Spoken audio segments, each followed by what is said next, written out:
New Holland. Ontem, hoje e sempre com você. Tá na linha conosco o Rogério Kerber, que é o presidente do Fundo de Desenvolvimento e Defesa Sanitária Animal, o Fundesa, para falar a respeito dessas mudanças, presidente, propostas pela SEAP, pela Secretaria da Agricultura do Estado, em relação à inspeção animal. Qual é o posicionamento do Fundesa? Muito bom dia, bem-vindo ao Conexão Rural.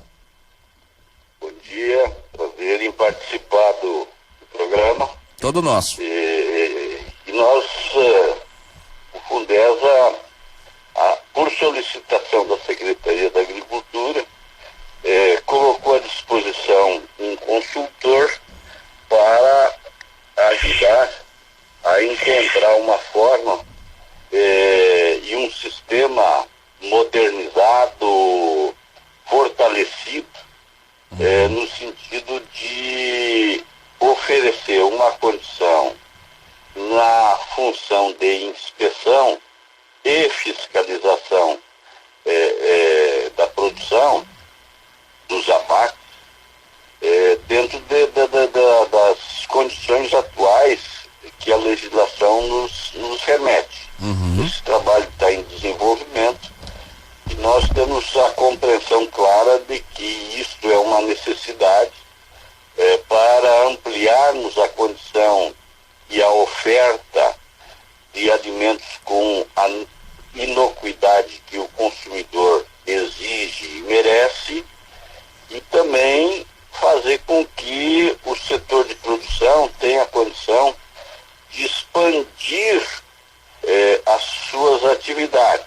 Há uma dificuldade com relação à disponibilização de fiscais estaduais agropecuários, porque são em número limitados. Nós entendemos que é o momento e é chegado o momento de se promover avanços nessa área. Presidente, qual é a diferença, e a Secretaria tem enfatizado muito que é apenas mudança da inspeção, qual é a diferença da inspeção para a fiscalização? Bem, até então, a inspeção e fiscalização estava contido dentro de uma função única. A partir de 2015, pela nova legislação e agora, recentemente, pela edição do novo RESPOA, ficou consolidado que essas tarefas elas se dão por inspeção e fiscalização de forma permanente e se verificam nessa condição aquelas atividades desenvolvidas pelos estabelecimentos que abatem e a inspeção e fiscalização da forma periódica ou naquelas atividades em que não ocorre o abate ou pós-abate.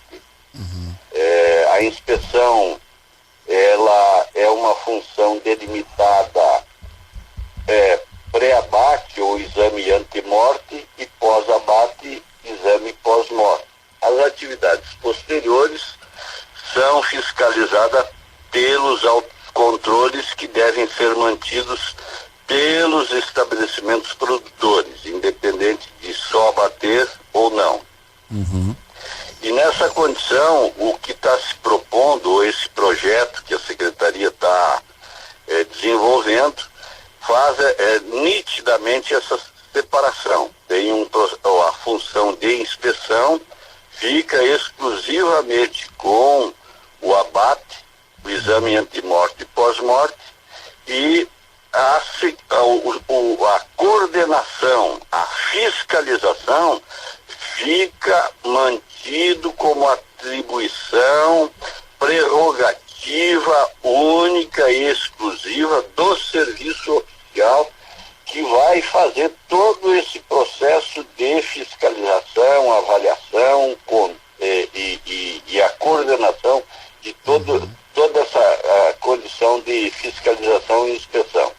Presidente, um médico veterinário graduado, capacitado terá a incumbência de fazer a inspeção, ou seja, o exame de morte e pós-morte, sob a fiscalização, sob a coordenação do serviço oficial.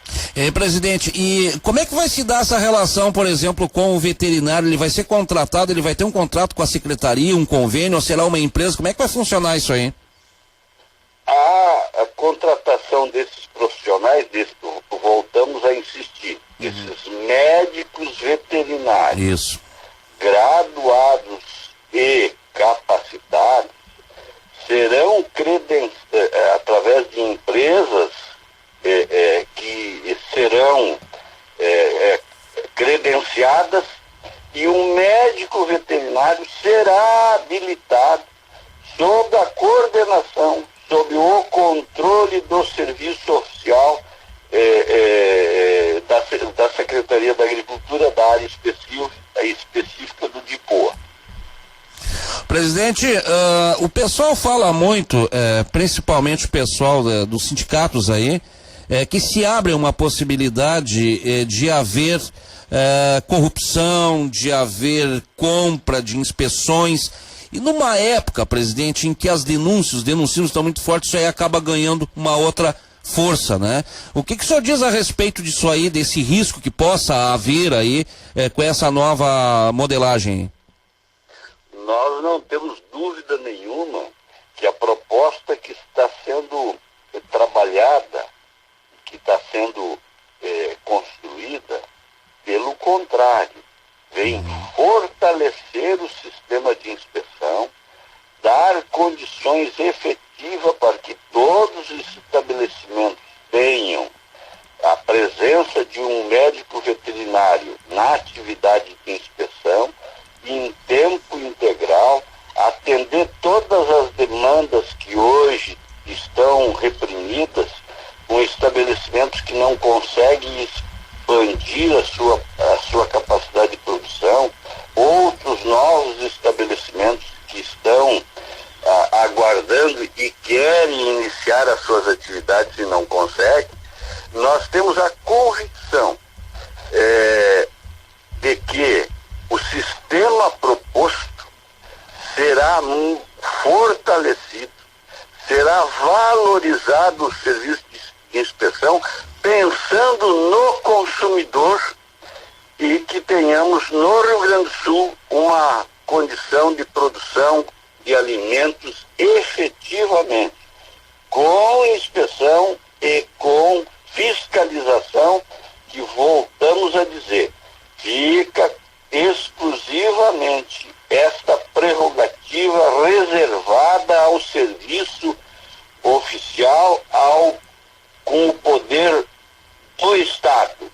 Então, nenhuma razão para entender que isso possa representar um enfraquecimento dessa atividade. Antes, pelo contrário, nós entendemos que se tivermos um serviço organizado, com critérios estabelecidos e pré-definidos, com checklists conhecidos, com uma estrutura adequada e capacitada, inclusive o próprio projeto prevê a presença, a possibilidade de contratar uma terceira parte, uma certificadora, para avaliar o sistema, o funcionamento do sistema. Então, se tem toda uma condição de preservar, de dar as garantias que respeitosamente hoje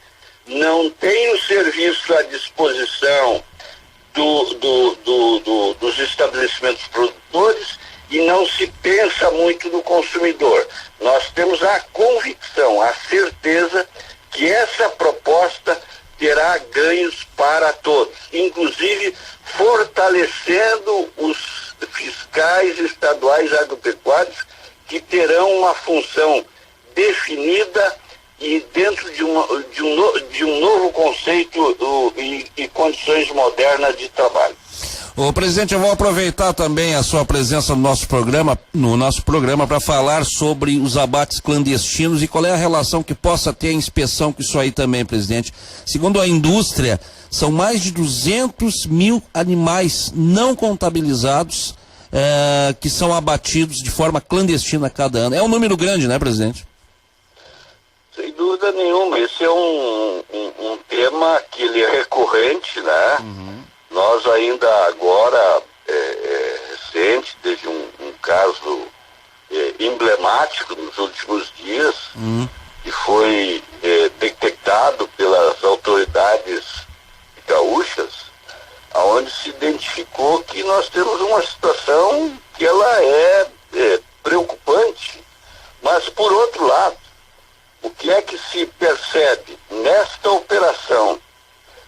Demonstra de que existe um trabalho que está sendo feito, um trabalho dentro de uma concepção moderna e que está permitindo, ou que já permitiu, se alcançar inclusive a propriedade rural, onde foram identificados que trabalhadores da área rural, das fazendas, estão sendo cooptados, estão sendo coniventes, estão em conluio com o descaminho, e da mesma forma outros elos da cadeia sendo identificados como estabelecimentos abatedouros.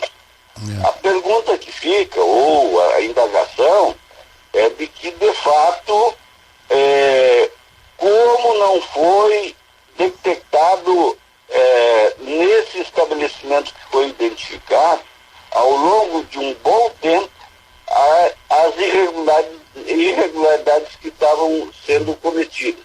Como esses animais saíam das propriedades sem dar baixa, como obtinham a documentação fiscal, como obtinham a documentação sanitária, como se realizavam o transporte desse produto resultante do abate até chegar ao ponto de venda. E um outro detalhe também que temos que acrescentar: o próprio consumidor também tem o seu papel. Todos nós temos a nossa responsabilidade. Se percebia a existência de mercado de uma carne, de produtos com preços diferenciados, também tem que se perguntar como isto pode ocorrer dentro de uma condição de produção de normalidade. Nos parece que está andando, está em bom caminho, existe um grupo de trabalho que está de fato desenvolvendo ações, e é lamentável. Eu volto a frisar, acho que a responsabilidade não é só das autoridades, é de toda a sociedade, no sentido de se coibir essa situação. Todos nós temos que emprestar a nossa contribuição no sentido de evitar. É lamentável que se possa colocar o número, como você citou, de 200, que seja a metade disso, já é inaceitável essa condição. Presidente, para a gente encerrar, eu gostaria que o senhor falasse sobre a questão da febre aftosa, da vacinação, que encerrou ontem. Até houve uma prorrogação por parte do governo do estado, em função das chuvas que ocorreram no início do mês. Mas eu gostaria de ir mais longe. Avança, presidente, essa discussão aí sobre o fim dessa vacinação, tornando o estado livre, sem vacinação. O que o Fundesa diz a respeito disso, presidente? O Fundesa vem trabalhando nesse assunto de longa data. O Fundesa vem contribuindo para que nós, o Rio Grande do Sul, modernize o sistema de defesa sanitária. Nesse sentido, há muito tempo e há um bom tempo, vem alocando recurso que permitiu já informatizar as inspetorias veterinárias, capacitar os profissionais, manter laboratórios de diagnóstico funcionando adequadamente.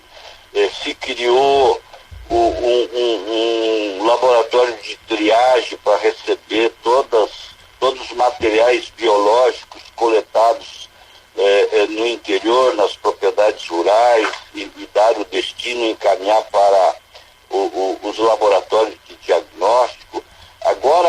mesmo esta semana estamos iniciando a reestruturação do almoxarifado dos itens de emergência que está localizado em Cachoeira do Sul, criando todas as condições para, quem sabe, aí em um futuro próximo se permita retirar a vacina do Rio Grande do Sul, que está, diga-se de passagem, dentro do Plano Estratégico 2017-2026, lançado no dia 8 de maio pelo Ministério da Agricultura. E que esse plano está sendo avaliado, discutido, na busca de uma condição para todo o país. Primeiro, 2018, o Brasil deve ser considerado, ser reconhecido como área livre de febre aftosa com vacinação, à exceção do estado de Santa Catarina, que já detém a condição de estado livre sem vacinação. Após 2018, tem um cronograma em que deve ser iniciado a retirada da vacinação por alguns estados. Evidentemente que nós achamos que o Rio Grande do Sul hoje, pelo trabalho que vem realizando, pelo esforço da área técnica, e a área técnica, tanto a nível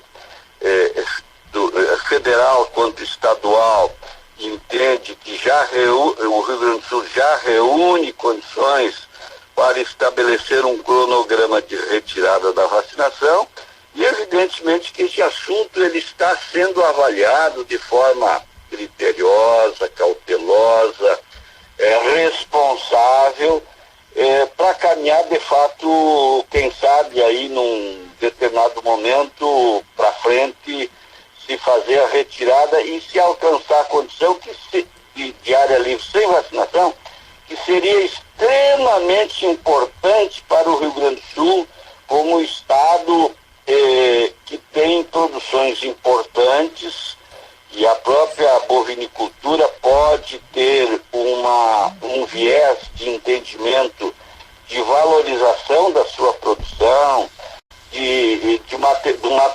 do bom material genético que aqui é produzido, e que pode alcançar outros mercados, inclusive os mercados externos. Sem dúvida. E uma cadeia que certamente terá benefícios significativos é a suinicultura, que hoje não consegue participar de 40% do mercado internacional de carne suína.